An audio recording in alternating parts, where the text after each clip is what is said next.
hora que você falar. Quando a senhora quiser, professora. Já fizemos o teste da voz, tá? Já, De que? Tá tá bom. tudo 1, 2, 3, tá. Tá tudo ok. Pode ir. Vamos lá, então. Oiê! Hoje nós vamos começar mais um podcast Unimes e está sensacional.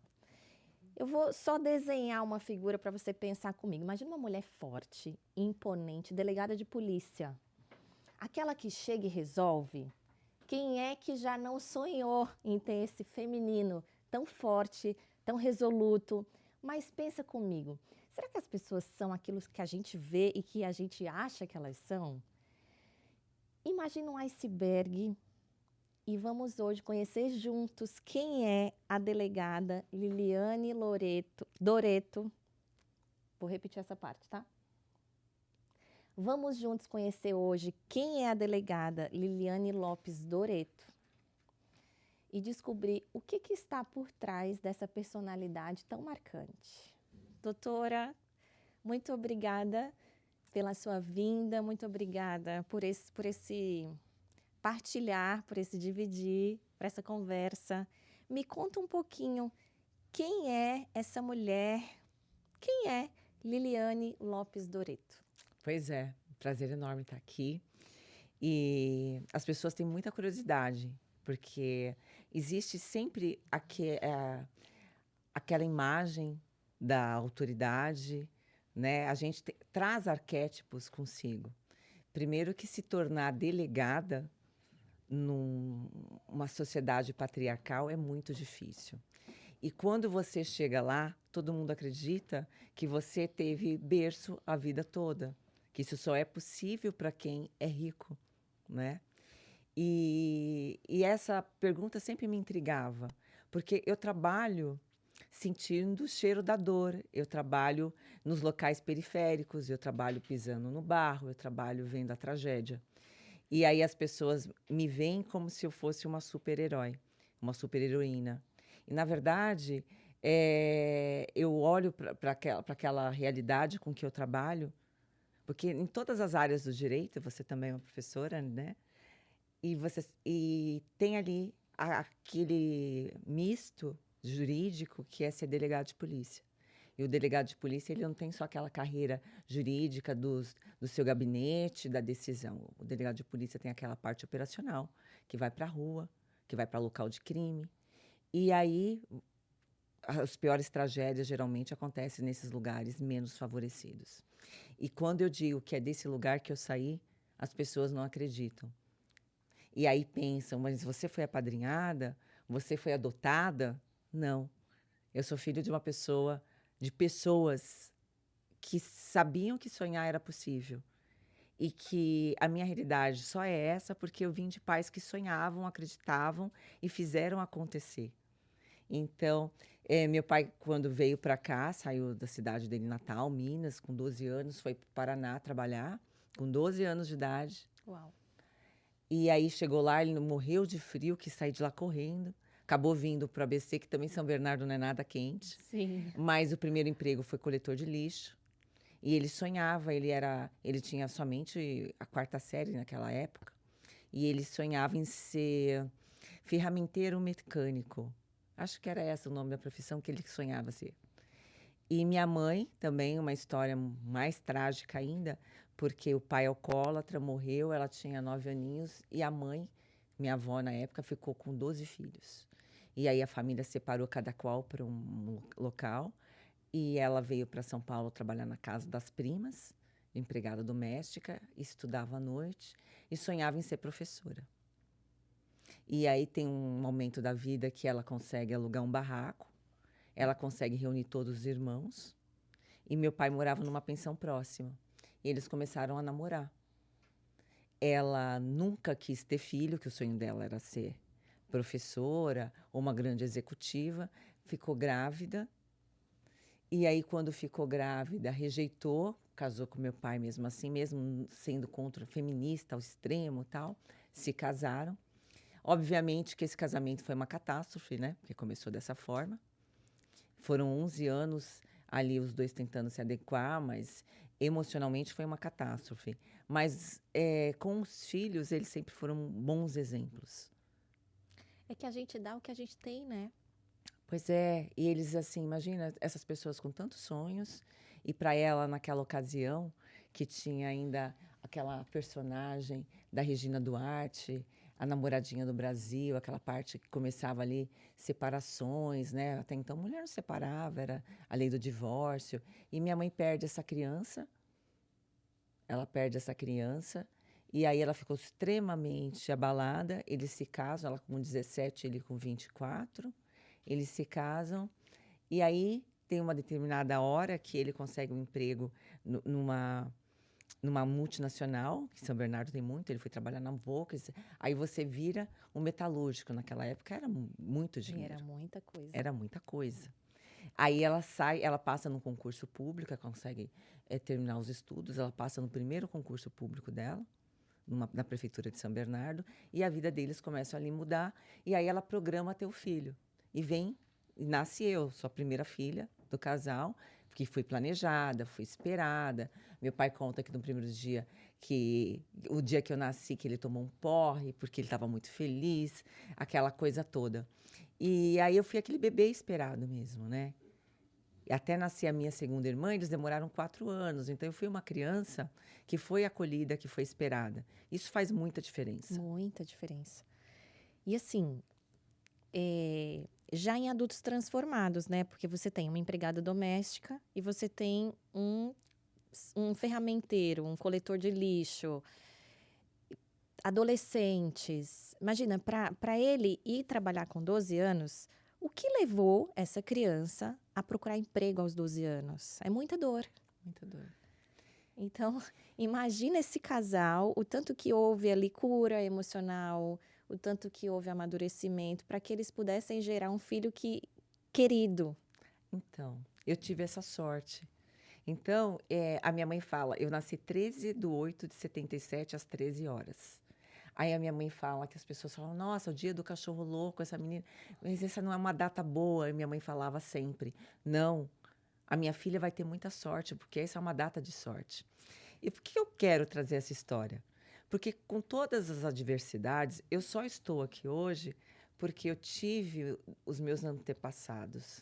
Uma mãe e um pai que quebraram ciclos. Ciclo de vício, porque meu avô morreu dormindo de tanto alcoolemia, que é o pai da minha mãe. Todos os irmãos da minha mãe não progrediram tanto quanto ela e nem do meu pai. Meu pai rompeu com 12 anos, ele largou tudo, porque ele não queria trabalhar na roça, e decidiu que ia embora daquele lugar. Era um lugar muito inóspito em Minas Gerais. Ele falou, não quero ficar aqui. E minha mãe também saiu de Minas Gerais, eles se encontraram em São Bernardo. Mas Olha assim, só. ambos tinham que estar ali. E a trajetória deles é muito bonita, de luta e de vencer, e de exemplo e de estudo. E minha mãe sempre, minha mãe sempre falou, não é porque nós estamos na periferia que nós temos que Ser a ser periferia. a periferia. E eu cresci com a minha mãe desde sempre. Então, por exemplo, quando eu entrei na primeira série, eu já sabia, com 6 aninhos de idade, todo o conteúdo programático da primeira. Então, assim, as nossas férias não tinha dinheiro para viajar. Então, era o conteúdo programático do próximo ano. Porque como ela queria ser professora, ela treinava comigo, Sim. né? E foi, Muito bom. e foi assim que eu cresci. Então, eu sempre tive muito orgulho disso. Nós não tínhamos bens materiais, mas eu cresci com um ambiente de muita educação. Isso que eu ia te perguntar.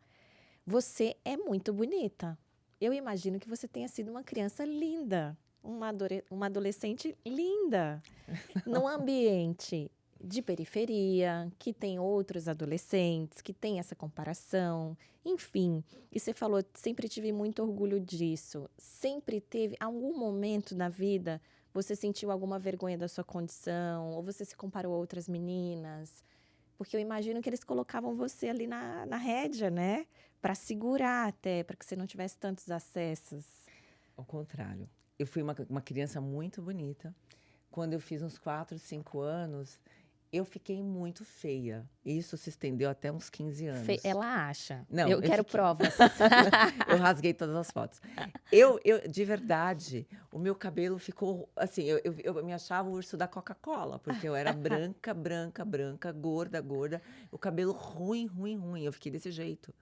Não sei se foi transformação hormonal, mas eu não. E assim, foi ótimo que isso aconteceu comigo. Porque o ego te atrapalha. E aí foi um período assim, de eu ficar muito envergonhada, Introspectiva. introspectiva. E hoje eu vejo que foi muita sorte que ia ter acontecido isso comigo. Porque eu me fechei mais ainda, mas eu fiquei muito mais comigo e foi num período difícil, porque meus pais, meu pai com todas essas qualidades que ele teve, minha mãe também, eles começaram, aí vieram minhas outras duas irmãs, é, a do meio muito programada também, porque minha mãe fez tratamento para tê-la, depois de 4 anos que eu nasci. A última foi aquele acidente, que minha irmã veio, então ela fala que era o restinho do tacho ali, e ela muito doente, então meus pais começaram a se dedicar tudo para ela. Ela nasceu com 6 meses, então incubadora, vários meses assim, e a gente perdeu meio que nosso pai e nossa mãe. A minha irmã do meio ficou meio traumatizada, a pequenininha, ela se recuperou, só que então a minha mãe tomou um outro rumo. Ela quis se separar do meu pai, porque meu pai começou a ver que a minha mãe estava prosperando demais. Metalúrgico, machista, ele começou a ser agressivo. Então ele era violento. Então várias vezes a gente acordava de noite com ele com arma de fogo, ameaçando a minha mãe. Ele quebrava a maquiagem dela. Então aí veio uma fase muito complicada na nossa família. Até que a minha mãe conseguiu sair daquele local. Aí ela saiu só com as filhas. A roupa do corpo e com as filhas. Isso é outra coisa também, né, doutora? É, é histórico e é difícil. Os homens, existem muitos relatos, inclusive de adultério, de homens que veem suas esposas prosperando, aí eles procuram uma pessoa menor, como se tivesse dificuldade de lidar com essa força feminina, né?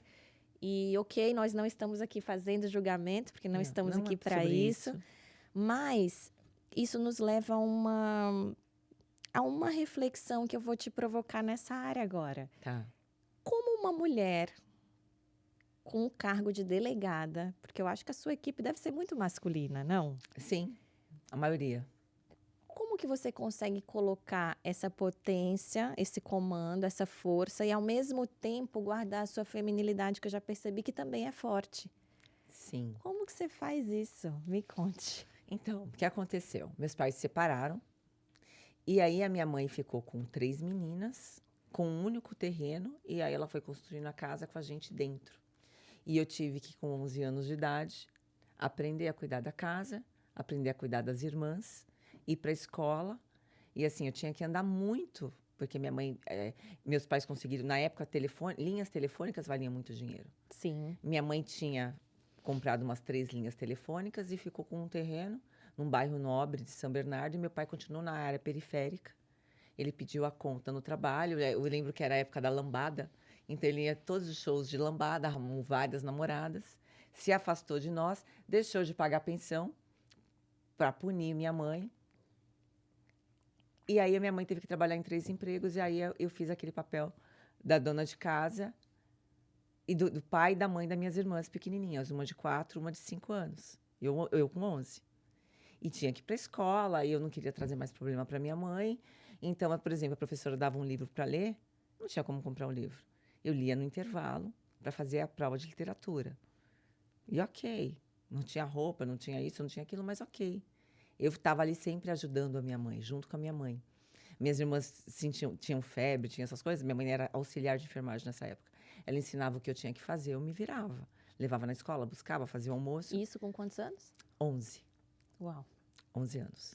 Com 12, 13, até que quando eu fiz 14 anos, minha mãe se casou novamente.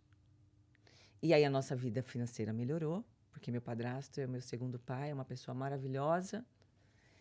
E a nossa vida prosperou, só que aí virou a chave com a minha mãe. A minha mãe queria que todo mundo da família fosse, porque ela estava na área da saúde, fosse médica. E eu não. Eu sempre quis ser do direito. Como dizer isso, né?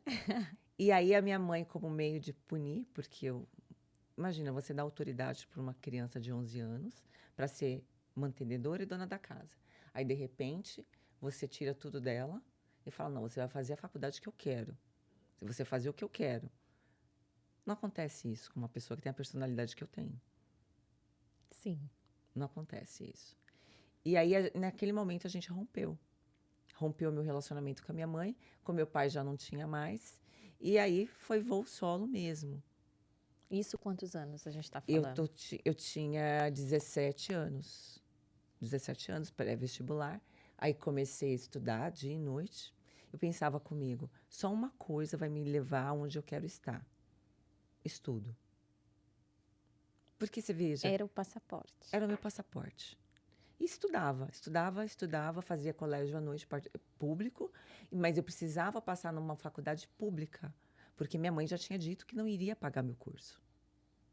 Só que não é fácil assim, para uma pessoa que saiu da escola pública, passar numa Universidade de São Francisco, que era direito que eu queria. Fiz a FUVEST, Uma das mais concorridas. né? Fiz a FUVEST, gabaritei em literatura, língua portuguesa, história. Sem os livros. Gabaritei nessas 3 matérias, mas enfim, matemática, física e química foi um horror. Não consegui alcançar essa meta. Porém, tinha a Universidade de São Paulo, eu fiz USF, Universidade de São Francisco. Que na época eu conheci um rapaz, os 2 irmãos dele, os 2 cunhados faziam essa faculdade, era uma faculdade que dava para eu pagar.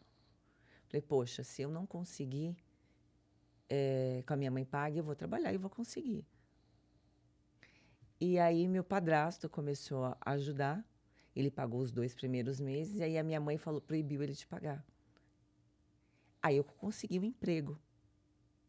Então, voltando à tua pergunta, quando eu cheguei na sala de aula, e a bolsa que eu consegui de estudo, era da Prefeitura de São Bernardo, ela pagava a cada 6 meses. E aí você tem que começar a achar meios e manobras para saber quando você pode ou não, quando você tem direito. Eu sabia que uma vez matriculada, a faculdade não podia me impedir de fazer as provas. Então, a cada 6 meses eu acertava ali o pagamento da faculdade e comecei a estudar para concurso público. E aí começou a sua forja, né? Você sempre esteve sob pressão, percebe? Sempre sob pressão. E o que aconteceu para chegar na sua resposta? Eu, com 18 anos, como eu tinha estudado muito para a FUVEST, minha mãe um dia chegou em casa e ela falou, olha, eu estava andando na rua e eu vi um concurso aqui que vai ter de escrivão de polícia. Se eu fosse você, eu prestava. Não tive dúvidas. Ela foi comigo até o local que fazia inscrição. Fiz a inscrição, não sabia nem que era datilografar, não sabia nem que era polícia. E aí, estava na faculdade já no primeiro ano. Aliás, segundo ano, eu tinha 18 anos, já ia para o segundo ano. E aí, no próximo ano, começaram as aulas de Direito Penal. Eu adorei conhecer o pessoal que era da Guarda Municipal, GCM, PM, investigadores. E aí, sentava aquele cinturão de pessoal da segurança no fundão da sala e, obviamente, eu queria estar no fundão junto com esse pessoal. A gente ia tomar café, eu aquele monte de homem e eu sozinha, aqueles meus seguranças. E aí eu já comecei a entender como que era aquele universo. E aí eu consigo passar para escrivão de polícia. Quando eu passo para escrivão de polícia, foi muito complicado no começo, porque quando me viam, associavam a figura da tiazinha, que era Suzana Alves na época. É verdade, porque parece mesmo. Pois é. E aí, mas era uma forma das pessoas ali, alguns colegas, principalmente as colegas, de diminuir, Menosprezar. Sempre com aquele arquétipo que o bonito não pode ser inteligente e tem que ser promíscuo. Meu Deus, quanta baixeza, né? Quanta baixeza, mas isso é vida, né? Sim. E aí você percebe que tem mais gente que vem para te puxar do que para te alavancar. Porque eu acabei de ouvir uma frase agora e é sobre isso mesmo. As pessoas querem você bem, mas não melhor que elas. Sim. E eu comecei a me destacar como escrivão de polícia. E aí faziam fila, o pessoal do GAR, o PM, para me apresentar a ocorrência, para ver quem que era a nova escrivã. E o delegado, à época, muito sem tato, me chamava de tiazinha. Aí eu fiz um crachá, Liliane Campos Lopes, escrivã de polícia. E não respondia, se não fosse pelo meu nome. Muito bom. E aí eu comecei a aprender como não perder a doçura e como ser autoridade. Muito bom. E foi nessa época que eu comecei a ensinar para eles como é que uma mulher tem que ser respeitada. Mas para isso você tem que ter muita bagagem intelectual. Porque senão você não se impõe. Sim. E é assim, é muita bagagem emocional, muito conteúdo, muita dor também. Muita dor. Porque quando a gente vê o filme pronto, ele é lindo, Sim, mas a construção dele deve ser muito dolorosa, muito. né? O processo é doloroso. E eu percebo que você conta, mas você não conta com vitimismo, você não conta com sofrimento. Como é que você conseguiu transformar dor em motor?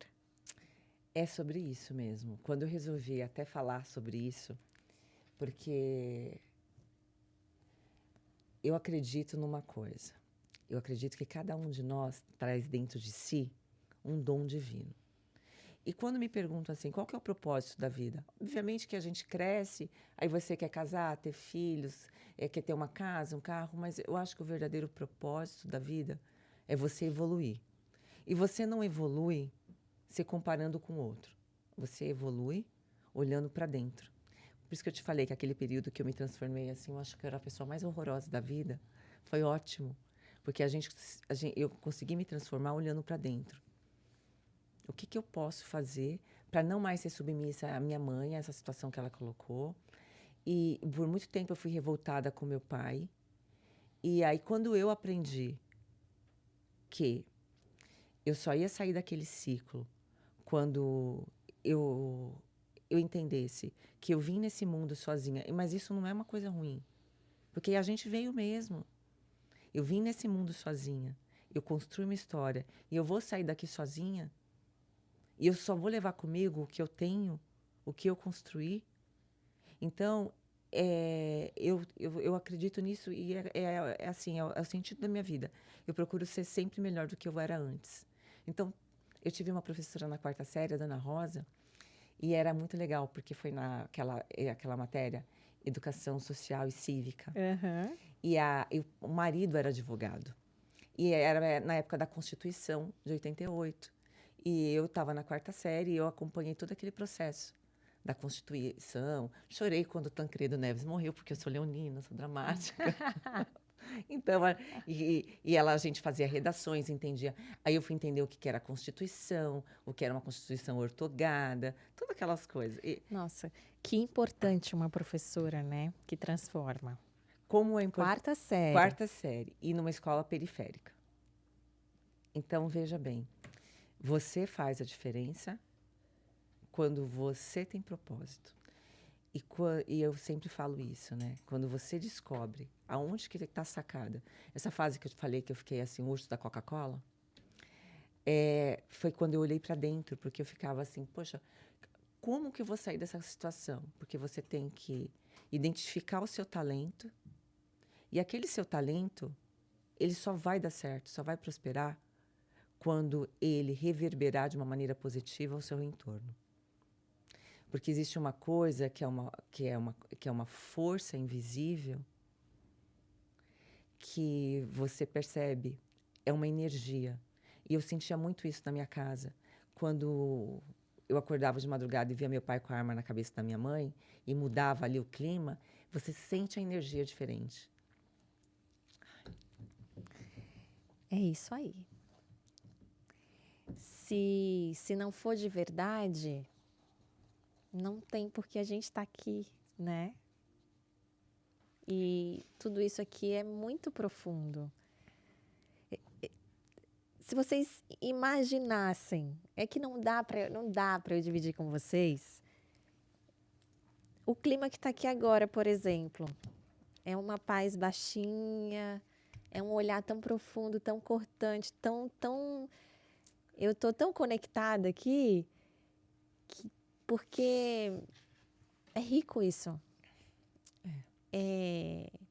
você não foi escolhida só para ser agente de polícia. Você foi escolhida para ser agente de transformação na vida de outras pessoas. Só que a gente só consegue transformar vidas em áreas que nós fomos curados. O milagre só acontece quando houve um deserto antes. Sim. Então, que coisa linda. Obrigada. Obrigada mesmo. Por isso aqui. Transformar dor em motor. Alcançar pessoas. Se vulnerabilizar. Então, e eu sempre fui muito sensível a isso, sabe? A sentir. E aí eu lembro que nessa época mesmo, de decisão, o que eu ia fazer, escolhi o curso, né? Minha mãe até me levou para fazer teste vocacional e eu ficava entre jornalismo, educação física e direito. E aí eu pensava, aí uma frase que foi determinante foi: direito, você vai ter vários leques, você vai poder trabalhar com várias coisas. E vem muito de mim essa coisa de ser justa. Eu falei, poxa, já que eu vou ter mais oportunidades, porque financeira, eu preciso de dinheiro, vai ser o direito. E quando eu entrei na faculdade, eu tinha um professor de processo civil que era juiz, maravilhoso. E eu pensava, poxa, eu vou para essa área. Eu vou para o direito civil, que eu vou conseguir mais dinheiro. E vou militar nessa área, o direito trabalhista. Mas é incrível, né? Como eu já estava ali na polícia e vivendo aqueles plantões policiais e você ouvindo ali as pessoas mesmo, né? Você... Ah, obrigada. A gente está precisando. E aí, quando você se depara com as situações da vida real, aquilo que eu te falei, a gente sente a gente sente a dor. E você vai se sensibilizando. Aí eu pensei comigo, eu falei, não tem outra coisa para você. Eu não escolhi minha profissão. A profissão me escolheu. E aí, depois de 27 anos de carreira, que eu já passei tanta coisa, tanta aprovação, e é o que você disse, eu não trago, vitimismo, eu só trago agradecimento. Tudo que eu passei, eu agradeço infinitamente a Deus. Sabe?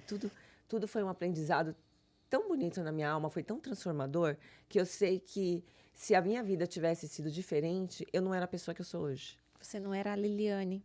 Não seria eu. E eu gosto de ser eu. Essa, sim. Eu gosto de ser quem eu sou. Eu gosto da história que eu tive. Você...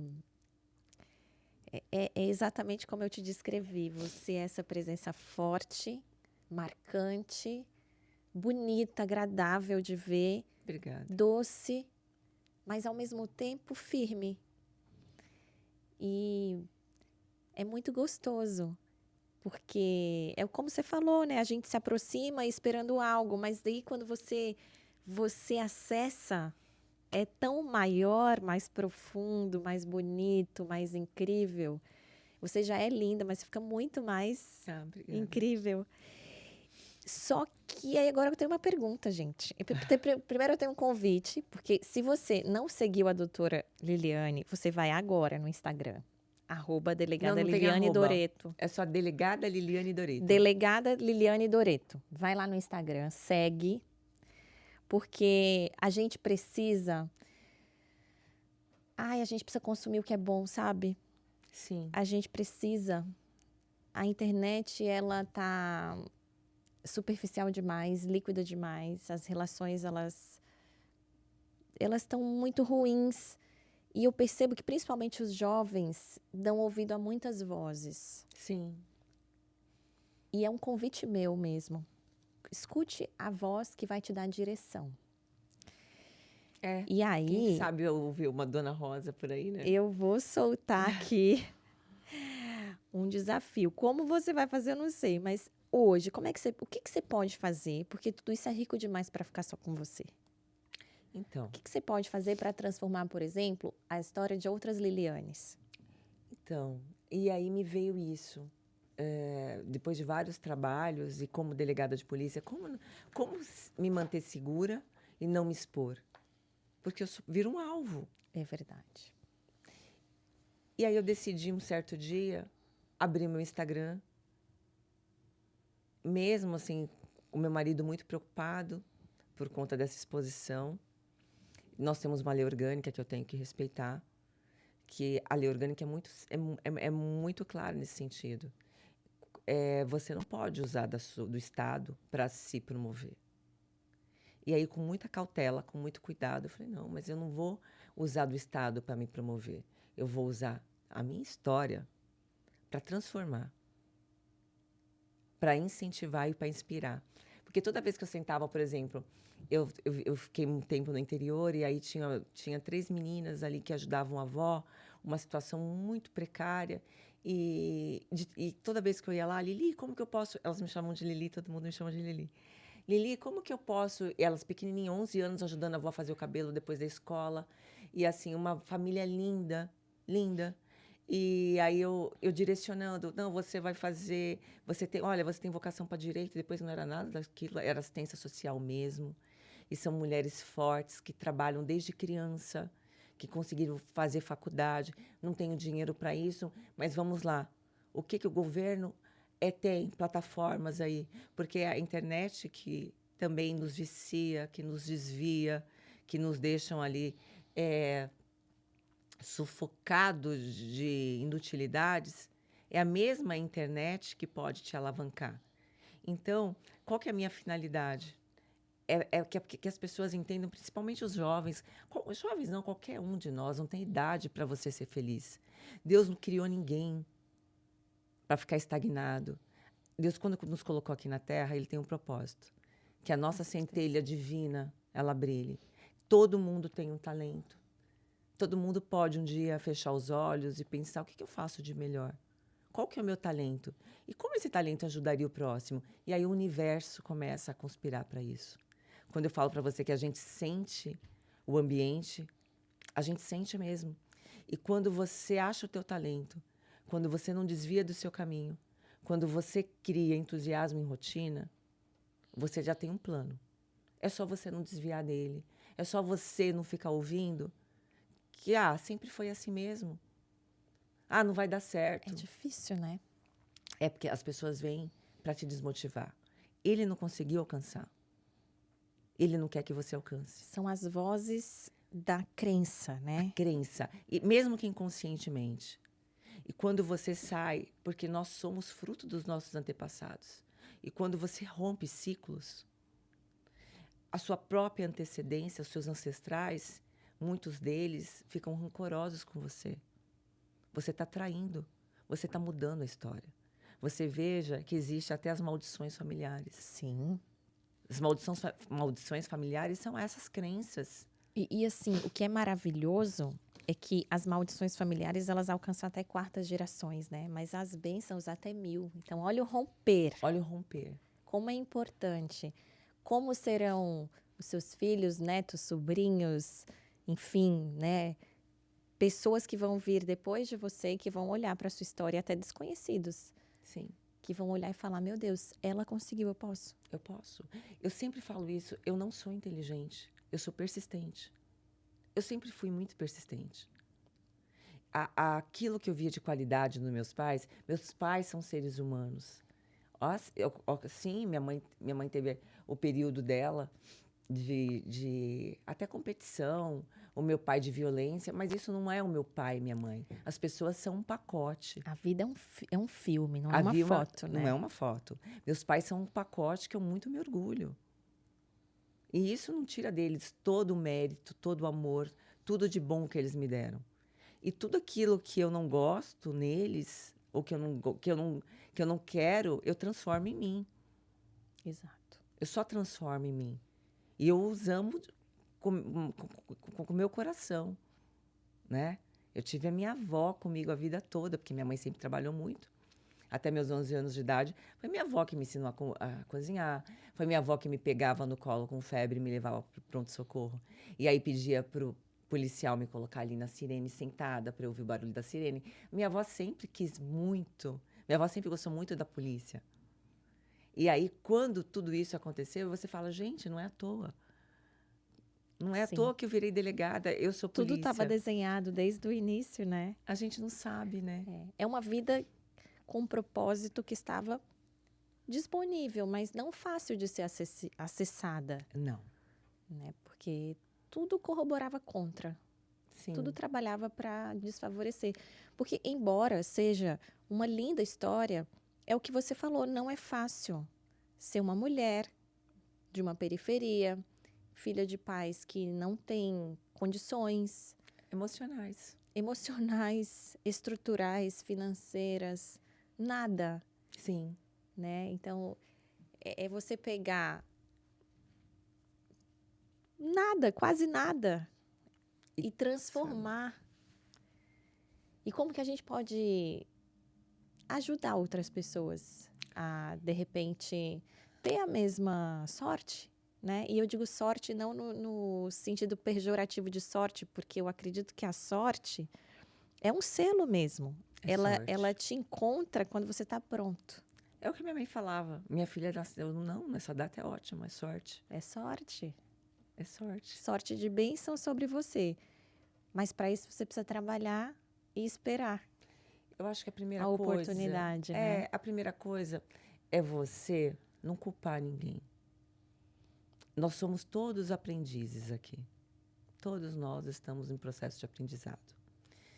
É você olhar para você, olhar para a tua história e falar, poxa, eu tenho essa qualidade, eu vou fazer com que essa qualidade, ela me alavanque. O universo começa a colocar perto de você pessoas com a mesma energia, com a mesma sintonia. E aí as oportunidades acontecem, você precisa estar atento, não só com os olhos de enxergar, mas de sentir quando é uma oportunidade e se aquela oportunidade é legítima, porque quando você está dentro da equidade, da justiça, do amor, ela vai acontecer. E as coisas começam a acontecer, é um milagre. Isso é um milagre. Isso é sorte. Mas você constrói isso com planos, com estratégias. Exato. E aí você pode olhar para uma pessoa, porque é muito mais fácil enxergar o outro do que a si próprio. É muito difícil. Eu comecei a fazer terapia depois dos 30 anos. Então, assim, até eu arrumar tudo, um beijo para minha ex-terapeuta, Silvana, ela que estou com a minha Celina aqui junto. Ah, maravilhoso. Que eu não largo nunca.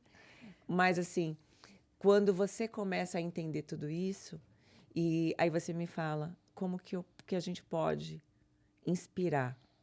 A gente pode inspirar quando você fala para a pessoa, para de acreditar que você não pode.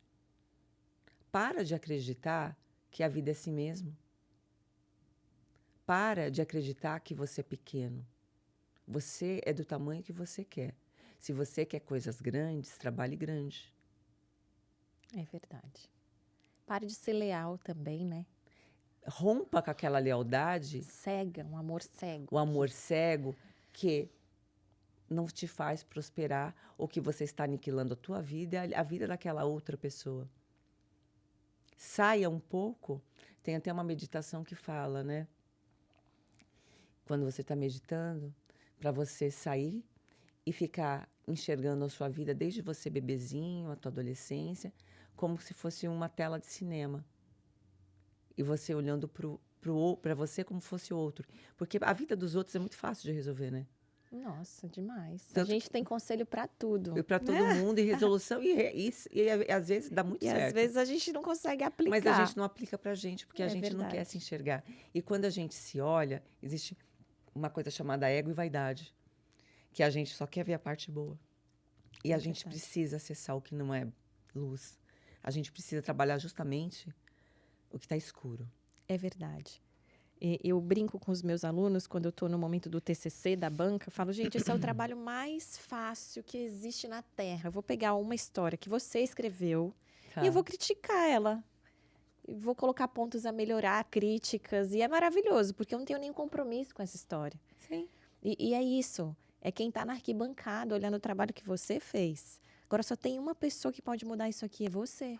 Você pode escrever melhor, você pode corrigir. Você pode fazer isso aqui ser brilhante. mas sempre terá alguém do lado de fora para olhar e encontrar o erro, né? Eu aprendi muito isso na prática. Quando eu fui escrivã de polícia, eu era muito curiosa e eu gostava de trabalhar com vários delegados. E aí lógico, né? Mas por que esse delegado fez isso? Eu faria isso, lá, eu faria aquilo. Com aquela crítica. Quando eu virei delegada, teve um delegado que um dia eu encontrei com ele e falei, doutor, me perdoe. Quantas vezes, o senhor não sabe porque eu não falava para o senhor. O senhor decidia, obviamente eu cumpria, mas eu não concordava e achava um absurdo. Hoje, como delegada de polícia, eu jamais pensaria ou faria aquele comentário. Porque quando você está ali para decidir, para fazer, é muito diferente de que quando a pessoa te traz pronto ou te determina. Sim. Né? É muito fácil criticar o que já vem pronto. Muito. É muito Depois fácil. da decisão pronta, todo mundo tem a solução. Exatamente. Né? Todo mundo tem a solução, todo mundo sabe o que fazer. Ah, eu iria por esse lugar e não por aquele. Mas é na prática que... Até olhando para a sua própria história. Agora Sim. fica muito fácil contar. Agora é fácil. Não, é simples, gente. Vamos lá, a gente não olha para o cenário, estuda. Tá, mas ali na hora... Valendo, vida real. Valendo. O que fazer? Sabe o que eu fiz? Pouquíssimos fariam. Sim, e sabe o que eu fiz? Eu fiz uma programação. Na época tinha um curso que chamava Central de Concurso. E tive E parece que é Deus, né? São anjos, né? Tem frases que vêm e que te marcam. E aí tinha uma professora de língua portuguesa e ela falava o seguinte, sempre gostei muito de língua portuguesa, ela falava o seguinte, se você quer passar no concurso público, você tem que ser um atleta. É assim que você vai conseguir. Você tem que ser um atleta. Você não vai estar motivado todos os dias. Você tem que trabalhar com agenda. A grande sacada, o grande ponto da virada é quando você se organiza. Mas você não faz organizações para um mês, você faz organizações para 2 dias. E aí você organiza. Você faz, eu vou acordar às 7 horas da manhã, às 7h15 já tenho meu banho tomado, às 7h30 já fiz o meu café, às 8 eu estou na academia, ou às 8 eu estou no ponto de ônibus, eu não sei qual que é a tua rotina, mas você vai fazer uma agenda e vai cumprir. Doente, com frio, mesmo que caia canivete, você vai cumprir. E é interessante porque, assim, a gente fala sobre agendas, sobre estratégias, sobre fazer as coisas num mundo que hoje as vozes, elas falam o contrário. Elas falam, seja feliz, o importante é ser feliz. Imediatista. Viaja mesmo e gasta tudo que você tem, porque a vida é uma só. Não precisa ter casa própria, carro. Exatamente. São assim, né? Quando você... Eu já ouvi isso, inclusive, é que quando você começa a trazer combustível para as pessoas mudarem de vida, chamam de positividade tóxica. Exatamente. Tentam diminuir, né? Como, isso virou coach. E, enfim. Só que só quem tem autoridade para dar direção para a sua mudança de vida é quem mudou de vida. Então, escuta a voz da experiência que praticou o que está falando. Exatamente. Porque o que não faltam hoje também são professores que não construíram nada. Sim. Né? Qual a base que você tem para falar? Nenhuma, da onde você né? veio, o que você fez, o que você modificou? Exato. Né? Aí quando eu falo, eu tenho muito orgulho de falar da polícia, no sentido que uma delegacia de polícia é vista como um lugar de punição. Gente, quantas vidas a gente transforma numa delegacia de polícia? Quanto acolhimento, quantos direcionamentos, porque você trabalha de uma forma transversal. Eu conheço ali a psicóloga do CRAS, que é um serviço posto à disposição. Eu converso com um jovem adolescente que ele começou ali a usar maconha, porque é normal, maconha não é droga. Maconha não é droga, não. É isso, eles falam isso. Doutora, mas você usa droga? Não, só maconha. São as ideias colocadas na cabeça deles. Mas é medicinal. É uma pequena ideologia. E aí você vê aquela pessoa entrando num ciclo vicioso de procrastinação, de, assim, de tanta falência, sem objetivos, e você fala, como assim? Você já olhou para você? Teve um rapaz lindo, né? Falei, você já olhou para você no espelho? Você tem um porte de lutador. Você já pensou em ser um MMA? Você já pensou em pegar alguma... E ele olhou para mim e falou assim, a senhora acha? Eu falei, eu tenho certeza, eu estou enxergando um campeão na minha frente. Eu estou com meu coração doendo de colocar você na cadeia. Esse aí não é o seu lugar. Uau. Esse não é o seu lugar.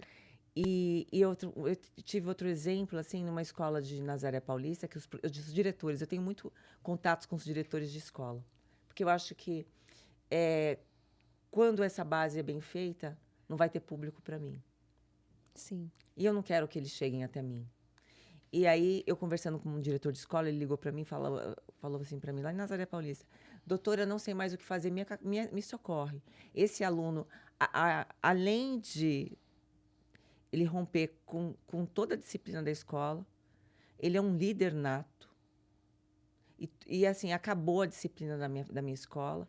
O pai dele vem aqui na porta da escola, é alcoólatra, e dá shows, e aí ele fica mais revoltado e mais agressivo. E aí eu chamei esse menino na escola, chamei todo mundo para conversar. E aí, eu olhando para ele, eu via que ele estava com vergonha do pai. E aí o pai, quando sóbrio, ele ia na escola porque ele tinha um amor profundo pelo aquele filho. Só que ele estava prejudicando o filho porque envergonhava o filho. E aí eu indicando o pai para passar para o programa A, com a prefeitura, tem ali a prefeitura à disposição. Eu sempre trabalhei com as assistentes sociais também. Chamei a assistente social e aí na sala, junto com ela, eu falei para ela, Elisângela, um beijo para ela, muito dedicada, fez direito e assistente social. Eu falei, Liz, o que a gente pode fazer para esse senhor? E aí eu pedi para todo mundo sair da sala. E aí eu conversei com o menino. Falei, olha só, o seu pai está doente, ele precisa de você. O seu pai só vai deixar o alcoolismo se você cuidar do seu pai.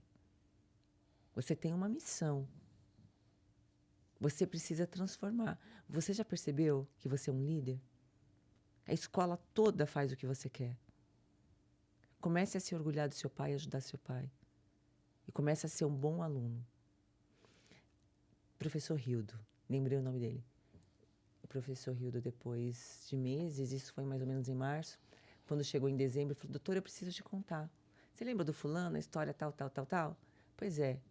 Ele conseguiu passar no vestibular, ele transformou Uau, a que escola lindo. e o pai dele não bebe mais. Ai, que coisa linda. Entendeu? É uma agente na vida de outras pessoas. Isso é mais rico, é mais soberano, é mais bonito, é o propósito É o propósito. da vida, né? E eu tinha em Nazaré uma professora, Sandra, que ela transformou a vida assim, de dezenas de alunos. Nazaré é uma cidade muito pobre, os pais trabalham finais de semana naquelas pousadas, não tem muito emprego e recurso, na região é muito pobre.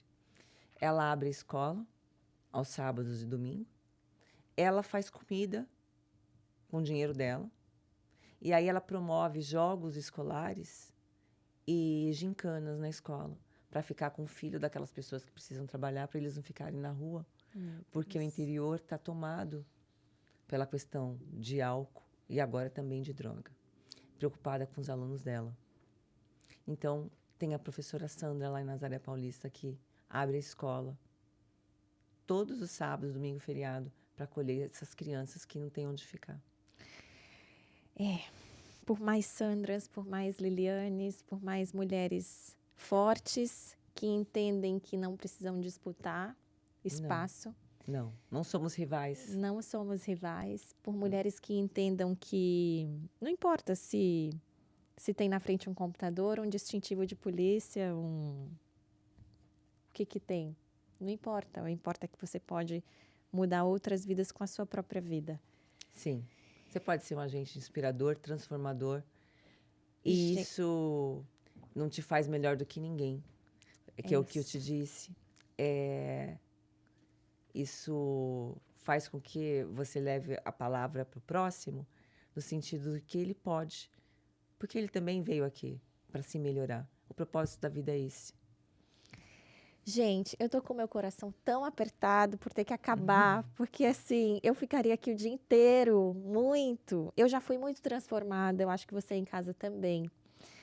E se você quiser continuar essa jornada, a doutora Liliane escreveu um livro que se chama Segurança que Transforma. Conta pra gente um pouquinho como que a gente pode ter acesso a esse livro. E encerra deixando um recado para as Lilis que estão em casa, sem nada, talvez num cenário caótico, familiar, completamente destruído, desestruturado, sem muitos sonhos, sem muita perspectiva. Deixa um recado para elas.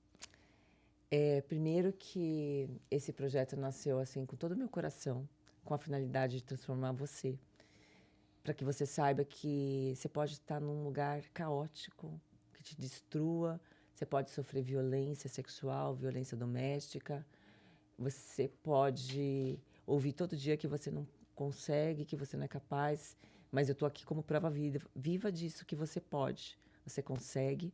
E quando eu fiz esse e-book, vai ser um e-book, vai ser auditivo para você ouvir, audiovisual, né? Na realidade, eu fiz ele com um único propósito, disponibilizar para você um caminho para você despertar em você o seu potencial e para você conseguir fazer com que aquele potencial saia do seu mundo imaginário e se transforme em ação. E é sobre isso. É sobre isso. Então, gente, não esquece, vai lá, segue delegada Liliane Doretto e que a sua vida aí na sua casa seja transformada, seja alcançada como a minha foi aqui. Eu sou uma pessoa diferente e muito obrigada por isso. Obrigada, Mê. Quero mais encontros. Agora você vai ter que vir Agora, mais vezes. Saímos do capítulo 1. Saímos do capítulo 1 e temos que escrever muitos outros juntos. Obrigada Assim você que ficou com a gente até agora. Nos vemos no próximo episódio. Um beijo. Tchau, tchau. Muito obrigada, de verdade. Foi muito lindo.